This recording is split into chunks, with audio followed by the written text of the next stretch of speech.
Wisdom is knowing I am nothing. Love is knowing I am everything. Between the two, my life flows. This is perhaps one of the most profound and beautiful statements ever spoken by Nisargadatta Maharaj. At first glance, the quote appears contradictory. How can a person be nothing and everything at the same time? Our ordinary way of thinking does not allow these two ideas to coexist. If I am nothing, then I cannot be everything. If I am everything, then I cannot be nothing. Yet Nisargadatta was not speaking from the perspective of ordinary logic. He was speaking from the standpoint of direct spiritual understanding. Most human beings spend their entire lives trying to become something. From childhood, we are taught to build an identity. We learn our name, our family background, our nationality, our religion, our profession, and countless other labels. Gradually, we develop a picture of ourselves. We begin to believe that this picture is who we are. We say, I am a student. Later we say, I am a professional. We may say, I am successful, I am a failure, I am intelligent, or I am ordinary. These descriptions become deeply rooted in our minds. The problem is that all these identities are temporary. They are constantly changing. A person who is a student today becomes a teacher tomorrow. A wealthy person may become poor. A healthy person may become sick. A young person becomes old.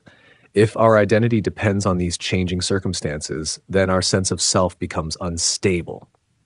We are constantly afraid of losing what we have gained and constantly striving to become something more. Nisargadatta invites us to investigate this process carefully. He asks us to look directly at our experience. When we examine ourselves honestly, we discover that everything we call me is changing. The body changes from childhood to old age. Thoughts change from moment to moment. Emotions arise and disappear. Opinions change. Relationships change. Even our deepest beliefs may change over time. Yet despite all these changes, there is something that remains constant. There is an awareness that witnesses every experience. This awareness was present when we were children. It is present now. It remains while everything else changes. Nisargadatta points toward this awareness as our true nature. When he says, wisdom is knowing I am nothing, he is not suggesting that we are worthless or insignificant. He is not promoting self-hatred or negativity. He is pointing out that all the identities we cling to are ultimately not who we are. The person we imagine ourselves to be is a collection of memories, habits, beliefs, desires, fears, and experiences. When examined deeply, none of these can be found to be permanent. Consider a wave in the ocean. A wave may believe it has a separate existence. It may compare itself with other waves. It may think it is bigger, smaller, stronger, or weaker. But what is a wave apart from the ocean? Its separate identity is only temporary. The wave appears for a short time and then disappears. Its true nature is water. Similarly, the individual personality appears for a limited period. It has a name and a form. It has a personal history. But when we investigate deeply, we discover that this separate self is not as solid as we imagined. The wisdom Nisargadatta speaks about is the realization that the separate ego does not possess an independent existence. This realization can be unsettling at first. The ego wants to be important. It wants recognition. It wants security. It wants to feel special. Therefore, the idea of being nothing may sound frightening. But Nisargadatta uses the word nothing in a very different sense. He means that our true nature cannot be reduced to any object, label, concept, or description. It is not a thing among other things. Imagine space inside a room. We usually focus on the furniture, the walls, the windows, and the objects in the room. Rarely do we pay attention to the space itself. Yet without space, nothing else could exist within the room. Space has no shape of its own. It does not announce itself. It does not compete with anything. Yet it allows everything to exist. In a similar way, awareness has no fixed identity. It cannot be seen as an object because it is the very capacity through which seeing occurs.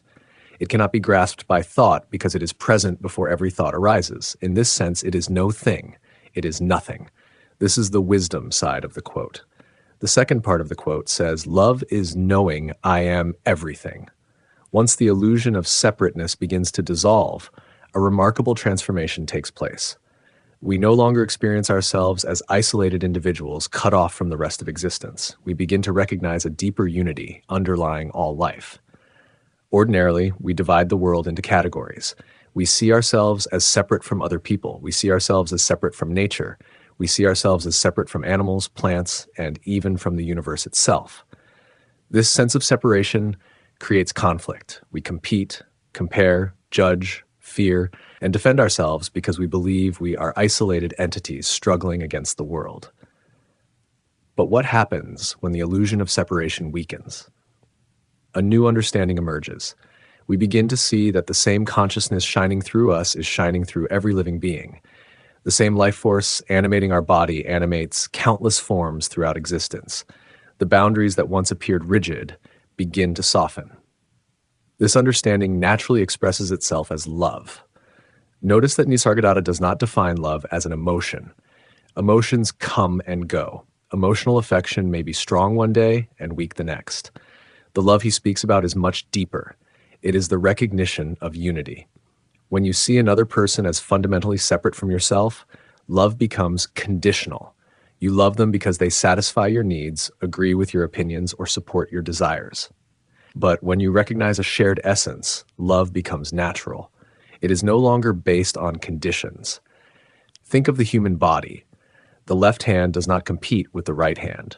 If one hand is injured, the other immediately helps. Why? Because both belong to the same organism. There is no sense of separation between them.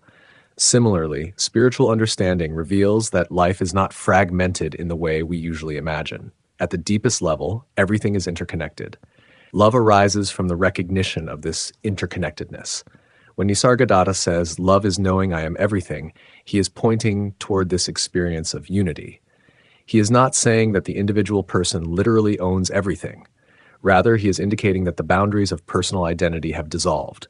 What remains is a sense of oneness with all existence. This understanding changes how we relate to others. Compassion becomes natural. Kindness becomes effortless. Forgiveness becomes easier. We no longer see other people as enemies to defeat or obstacles to overcome. We begin to recognize ourselves in them. The most beautiful aspect of the quote is the final sentence. "Between the two, my life flows." Nisargadatta does not choose one side over the other. He does not say wisdom is more important than love, nor does he say love is more important than wisdom. Both are essential. Wisdom without love can become cold and detached. A person may understand profound spiritual truths but lack compassion and warmth. Such understanding remains incomplete. Love without wisdom can become possessive and emotional. It may be sincere, but it can also become attached, dependent, and limited. When wisdom and love come together, a balanced life emerges. Wisdom reveals the emptiness of the separate self. Love reveals the unity of all existence. Together, they create a life of freedom, compassion, clarity, and peace. This is the flow Nisargadatta describes. It is not a rigid philosophy. It is a living reality. Every moment becomes an opportunity to express both wisdom and love. Wisdom reminds us not to become trapped in false identities. Love reminds us not to become isolated from the rest of life. The journey of spiritual awakening can therefore be understood as a movement between these two realizations. On one side, we discover that we are nothing that can be named, defined, or possessed. On the other side, we discover that we are inseparable from the totality of existence. Between these two insights, life unfolds naturally and effortlessly.